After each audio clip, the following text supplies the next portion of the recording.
السلام عليكم يا شباب، إيه الأخبار؟ عاملين إيه؟ يا رب تكونوا بخير.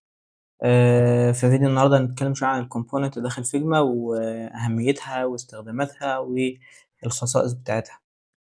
طيب سريعًا كده الcomponent هي إيه؟ هي مكون أو حاجة إحنا بنعملها عشان ناخد منها كذا نسخة، ولمّا نحب نعدل في الكذا نسخة دول بنعدل في الحاجة الرئيسية فبيتعدل أوتوماتيك في بقية الحاجات اللي بناخدها.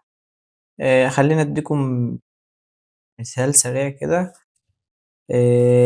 أنا لو عندي مثلًا تصميم كبير أو الdesign كبير معايا فيه صفحات كتير جدًا، وعندي طبعًا أزرار أو عندي كاردات أو أيًا يكن، خلّينا دلوقتي عندي أزرار كتير، فأنا دلوقتي عايز أعدّل مثلًا ال3 أزرار دول، فبدل ما باحددهم كلّهم هُم طبعًا العدد هيبقى أكتر من 3، فبدل ما باحددهم كلّهم وبابدأ أعدّل عليهم بالشكل ده، لأ، أنا هاعمل component يعني طبعًا لو الموضوع أكتر من 3 صفحات، فالموضوع هيكون مُتعب جدًا وبياخد وقت، فهناخد نسخة من ده كده. الcomponent دي بنعملها إزاي؟ عندك أكتر من طريقة، في أيقونة فوق كده هنا لو وقفت عليها هيقول لك create component، فتقدر تعمل component من هنا، تمام؟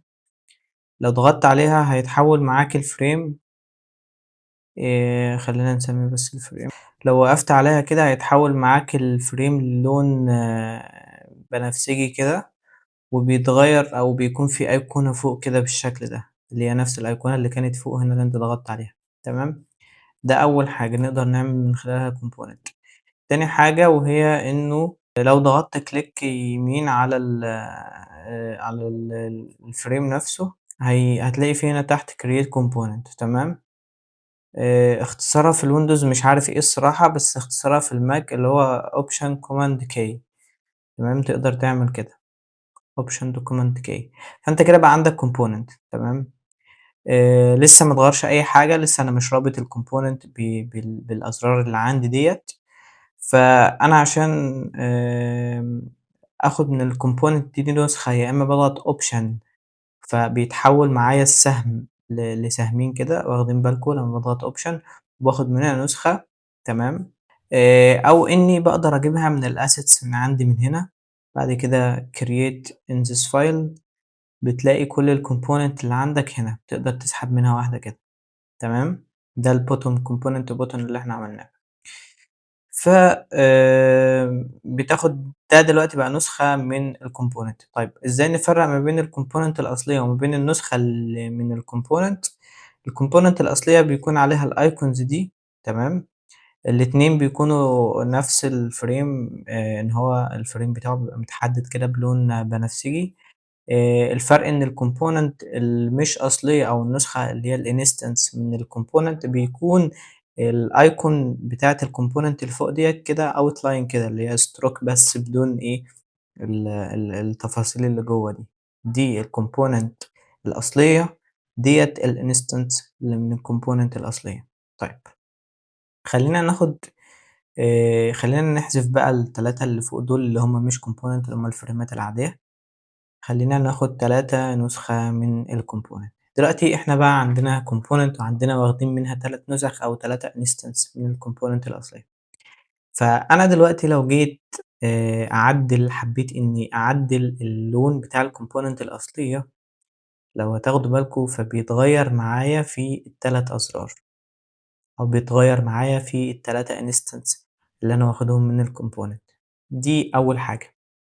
الحاجة التانية دلوقتي لو أنا حبيت إن أنا أغيّر لون مختلف، يعني حبيت إن أنا أخلّي ده لون غير ده أو غير الcomponent الأصلية، فأنا دلوقتي هاكسر قاعدة ألا وهي إيه، إن أنا الcomponent الأصلية اللي عندي ديّة خلّيك باني الموضوع بالشكل ده، الcomponent الأصلية ديّة مرتبطة بخصائص معيّنة اللي هي اللون والtext والحجم وكل حاجة، أي حاجة أو أي خاصية هي معمولة هنا، يعني إيه خاصية أقصد أو أي value قيمة هي واخداها، فهي بتكون متطبّقة على الinstance بتاعتها.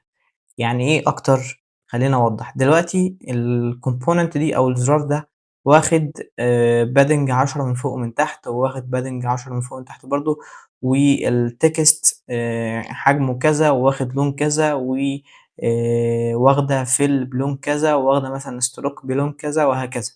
دي كلّها values أو قِيَم معمولة في الcomponent دي. فكل ده متطبّق هنا، تمام، متطبّق على الinstance أو على النسخة اللي أنا واخدها من الcomponent.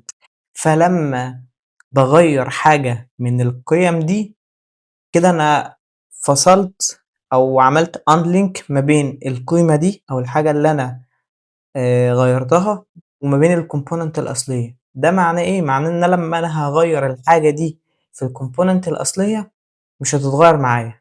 تعالوا نطبّق ده بقى، أنا اتكلّمت فيها كتير بس تعالوا نطبّقها. بمعنى إيه؟ دلوقتي مثلًا أنا قُلت إن الcomponent ديّة مربوطة بvalues بقيم معيّنة، هي مثلًا مربوطة بالقيمة دي أو باللون ده بالfill. أنا لو غيّرت القيمة دي هنا أو غيّرت اللون ده، تمام، هو أنا باغيّره في الinstance مش هيتغيّر في الcomponent الأصلية، لأ هو هيتغيّر بس في الinstance دي.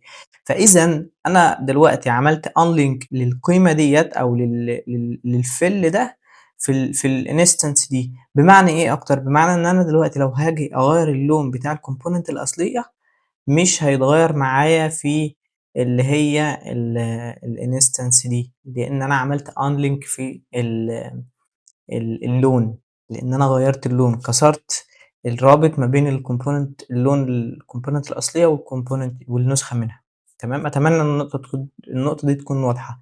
هل ده معناه إن أنا لو جيت أعمل أي حاجة تانية على الcomponent دي، أغيّر أي حاجة تانية غير اللون مش هتتغيّر؟ أكيد لأ، هي لسه مربوطة بيها بقِيَم تانية كتير جدًا، زي الtext مثلًا. أنا لو جيت أغيّر الtext فهي هتتغيّر معايا عادي خالص. زي مثلًا أنا لو جيت أغيّر الpadding يمين أو شمال، فهي هتتغيّر معايا برضه الpadding هيكبر ويصغر معايا. لو جيت أغيّر الحجم بتاع الtext برضه هيصغر ويكبر معايا. فإذًا الحاجة اللي أنا باغيّرها في الinstance أو في النسخة اللي هي من الcomponent، فأنا كده باعمل لها unlink بالcomponent الأصلية، باشيل الرابط ما بينها وما بين أو باحذف الربط ما بينها وما بين الcomponent الأصلية، تمام. نطبّق ده أكتر على إيه مثلًا، لو هنا أنا حبّيت إن أنا أغيّر الtext ده حبّيته مثلًا يبقى 30 وحبّيت أغيّر الكلمة مثلًا لأي حاجة تانية، تمام. فأنا دلوقتي عملت unlink ما بين الtext اللي هنا وما بين الtext اللي في الcomponent الأصلية. فإذًا ده معناه إن أنا لو جيت أغيّر الcomponent الأصلية مثلًا واكتب مثلًا زياد، تمام. فالcomponent اللي هي الinstance العادية بيتغيّروا، بس اللي هي أنا غيّرت فيها الtext ده مش بتتغيّر، لإن أنا عملت لها unlink في الvalue بتاعة الtext اللي هنا في الcomponent الأصلية. كل ده جزء، تمام. أتمنى تكون الأمور لحد هنا واضحة. ندخل بقى على نقطة جديدة ألا وهي إن أنا لو حبيت إني أفصل دي خالص، أشيلها عن الcomponent خالص بشكل كامل، بشكل كلّي، ما تبقاش لها أي علاقة بالcomponent الأصلية، فأنا هاعمل detach instance، تمام. فالdetach ده معناه إني بافصلها خلاص، بقت رجعت frame عادي، ما بقتش instance أو ما بقتش component أصلًا. فأي حاجة بقى أو أي تغيير بيتم على الcomponent الأصلية بقى برّه عن الframe ده خالص أو الزرار ده خالص. طيب أنا دلوقتي أنا غيّرت اللون بتاع الcomponent ده، تمام. وعايز إن أنا أخلّي الcomponent الأصلية تبقى بالشكل ده. يعني أنا دلوقتي غيّرت اللون ده، تمام. عندي مثلًا أزرار كتير من الcomponent ديّة، وبعدين مثلًا عمّال باجرّب في اللون لقيت إنه عجبني مثلًا اللون ده. فأنا حبيت إنه الcomponent الأساسية اللي هي الmain component تبقى بالشكل ده. فأنا هاعمل click يمين وأروح على main component، هيظهر لي 2 options. الoption الأول اللي هو go to component هنتكلم عنه كمان شوية. الoption التاني هو اللي هو push changes to main component. لو ضغطت عليه فإذًا كل الcomponent اللي عندي هتتغيّر. ليه؟ لإن أنا غيّرت في الcomponent الأساسية، أنا قُلت له غيّر التغييرات اللي أنا عملتها على الinstance دي للcomponent الأساسية الأصلية، تمام، وصلت؟ وصلت. وده مش بيتم على اللون بس، أي تغييرات بتتم هنا فالcomponent الأصلية هيتطبّق عليها كل ده. طيب نقطة تانية ألا وهي إنه لو أنا رُحت تاني للgo to main component لو أنا ضغطت على دي هيوديني للcomponent الأصلية، عشان أحيانًا لو المشروع عندي كبير جدًا وأنا مش عارف هي فين الcomponent بالضبط الأم أو الmain component اللي أنا جايب منها الinstance ده، فأقدر أعمل كده وأقدر أعمل إيه go to main component فهيوديني للcomponent الأصلية بتاعتي.